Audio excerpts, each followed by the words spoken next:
The entire world knew Ronald Acuna Jr. was good heading into the 2023 season.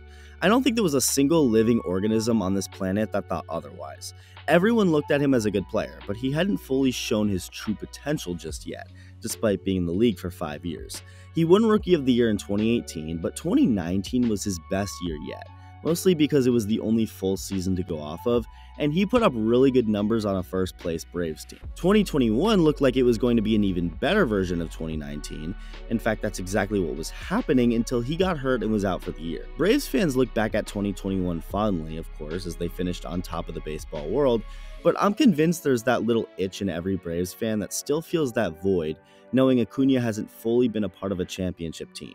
When you think of the 2021 Braves, you don't really think of Acuna, obviously. He got a season-ending injury before anything got too exciting for the team. He was incredible and maybe on his way to an MVP award, but the bottom line is the fact that the Braves had plenty other dudes that stood out that year and went under the spotlight, in large part because of Acuna's injury, as Alex Anthopoulos went out and got 4 outfielders to help fill that void of a missing Acuna, with 2 of those outfielders winning awards in the playoffs. Eddie Rosario won NLCS MVP, followed by Jorge Soler winning World Series MVP. So it all worked out, but again, it most definitely sucked not having Ronnie be a part of that championship run. He'd make his return in 2022, and although he wasn't bad, Acuna just wasn't the Acuna we were used to before his injury in Miami, finishing his season with a 764 OPS. Again, not bad, as that's above average numbers for a major league hitter, but Ronald Acuna Jr. is way more than just an above average major league hitter, or at least that's the expectation. He also struck out a considerable amount, punching out 126 times in 119 games. So overall, not great, not bad, but it was time for Ronnie to have his true revenge tour. Was this going to be the year we see him win an MVP? Before we get to that, make sure to hit that subscribe button if you enjoy the content and haven't yet. Thank you. So yeah, Acuna needed a revenge tour, one where he balls out to have not just an MVP level season, but an MVP level season in a full year's worth of games. And to kick off 2023, that seemed to be the case. Like, he quite literally wasted no time, lining the 4th pitch of the entire Atlanta Braves season to right field for a leadoff base hit. In the very next game, Acuna swung at the 3rd pitch of the game, sending it out for a leadoff bomb, his first home run of the year. Acuna ended up finishing the first month of the season hitting over 350 with an OPS near 1,000. He didn't hit that many home runs, connecting for just 4, but he did also walk 16 times, just 2 less times than he had struck out.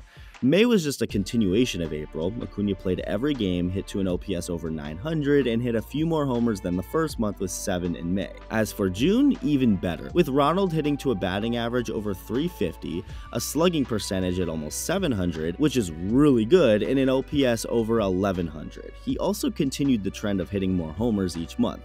He hit 4 in April, like I said, then 7 in May, and followed that up with 9 in June. He was also doing the same thing with RBIs, driving in 14 runs in April, 17 in May, and then 22 in June. To add on to that, Acuna wasn't just productive with his bat. In these first 3 months of the season, while hitting like a monster at the plate, he was also stealing bases with ease, collecting 37 stolen bases in those first 3 months, and at this point, a lot of people had made up their minds regarding the 2023 National League MVP. And yes, it was premature, but I don't really blame anyone who was all in on Acuna winning the MVP. The dude was killing it in all aspects of the game, clearly the most valuable player in baseball. In the midst of all this, a man by the name of Mookie Betts, I'm sure you know who he is, was out in LA quietly doing his thing. The Dodgers as a whole were kind of quietly good to kick off 2023, like people weren't as high on them and their players right away. And I do think the Diamondbacks being shockingly good and in first place for a while definitely helped with that. Corbin Carroll jumping out to an MVP level player as a rookie also overshadowed some other players like Mookie Betts, and Mookie also didn't immediately right out of the gate start hitting like an MVP, hitting to just a 235 batting average in the first month of games and a 781 OPS. Solid OPS, but obviously not riveting MVP level stuff. May and June were incredible though. Mookie turned on a switch and started hitting wild, having a great May with an even better June to follow it up. But again, with all that Ronnie was doing down in Atlanta, all the attention was on him. July was just usual business for Acuna. He hit the least amount of homers in a month since April with just 4, but walked 14 times, 3 more times that he had struck out, and added 14 more stolen bases to his eventual historic list. Mookie, though, on the other hand, had an even better month. hitting over 300 with an OPS over 1,000, swatting 5 homers while also walking 18 times. 7 more times than he struck out. Okay, so 4 months into the season, line these two up and you have Ronald Acuna Jr. with a batting average over 330, an OPS right at 990, 24 home runs, and 51 stolen bases in 104 games. In 99 games, Mookie Betts had a 277 batting average, a 942 OPS, 27 home runs, and 26 doubles, but 7 stolen bases. 44 less than Acuna. Obviously, stolen bases don't typically decide who wins an MVP award, but in this case, I feel like that was pretty significant. And at this moment in time in the season, Mookie was definitely great, but Acuna was the MVP. And then August happened. Mookie realized that the only way to catch up to Acuna in the MVP conversation was to have an insanely good month. Not just really great or good or whatever, like Barry Bonds style. So that's exactly what he did. In fact, forget catching up to Acuna in the MVP conversation. Mookie Betts was so good in August that he arguably passed Acuna in the MVP conversation. There was absolutely nothing wrong with Acuna's month of August. He was great.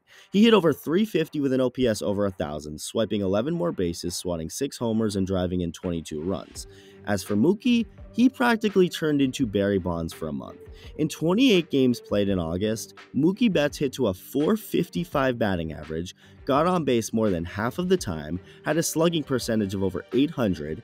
Remember when I said a slugging percentage of 700 was really good? Yeah, Mookie had one over 800 for August. His OPS was over 1,300. He connected for 11 home runs, drove in 30 runs, walked 12 times. I mean, this man turned into a cheat code. There was just no stopping him. It was unbelievable. And on the very last day of August, August 31st, Mookie and his Dodgers would welcome in Acuna and his Braves for a 4-game series.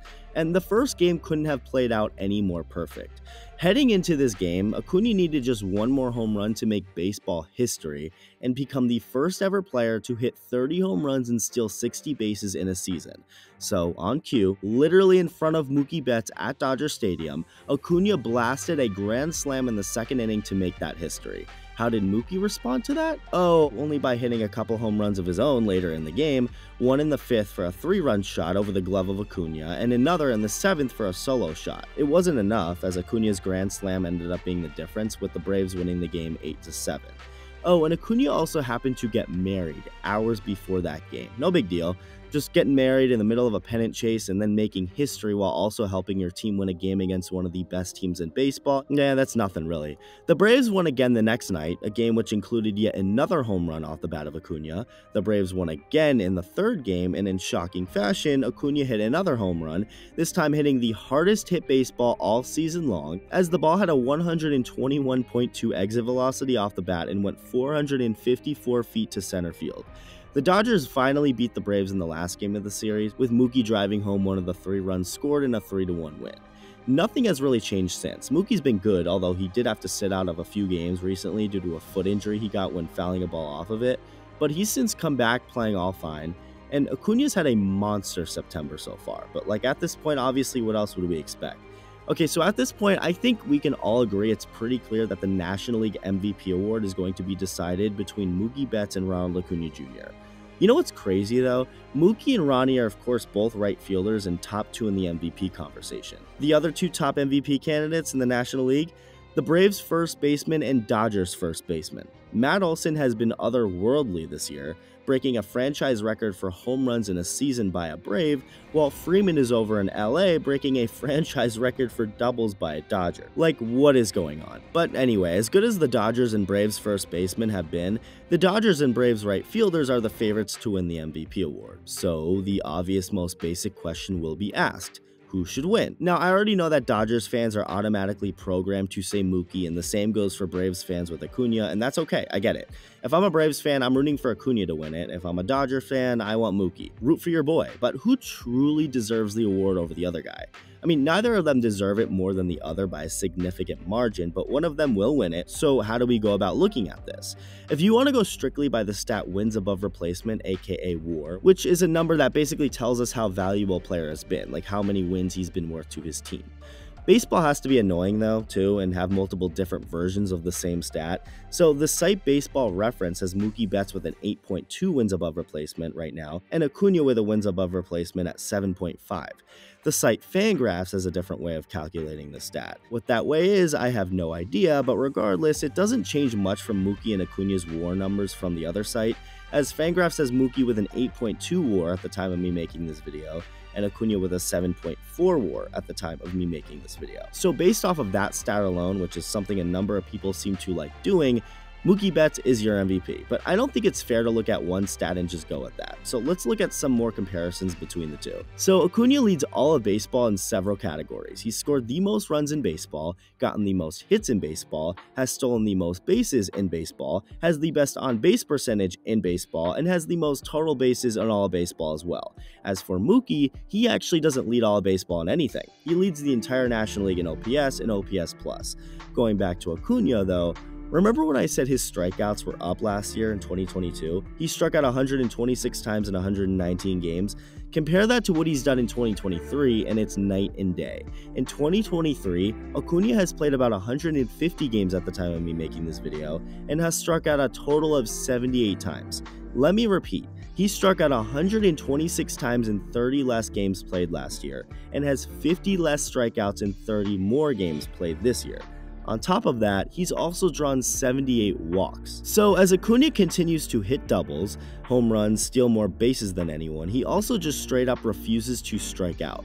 He's improved on limiting the strikeouts tremendously this year, obviously, and it's just another example that he is quite literally doing everything out there. As for Mookie, he doesn't strike out often either. He has struck out more than Acuna, striking out a little over 100 times at the time of this video, but he has also drawn almost 90 walks, so not quite like Acuna, where for literally every strikeout he also walks, but he walks almost as many times as he punches out too. Defensively, they're both good, so these players are so even this year from top to bottom. For a while now, I've been giving Mookie the upper hand to win the MVP over Acuna, mostly because his OPS was higher. But the more I look at it, I'm not necessarily saying I want to switch sides and say I'm all in on Acuna now, but man, he really deserves it. Acuna has about 35 more hits than Mookie this year, has played in about 10 more games, and his OPS is virtually tied with Mookie's. The ridiculous amount of stolen bases and making history along the way also helps, so that's why I don't love to just look at the WAR stat and have that be the end-all be-all.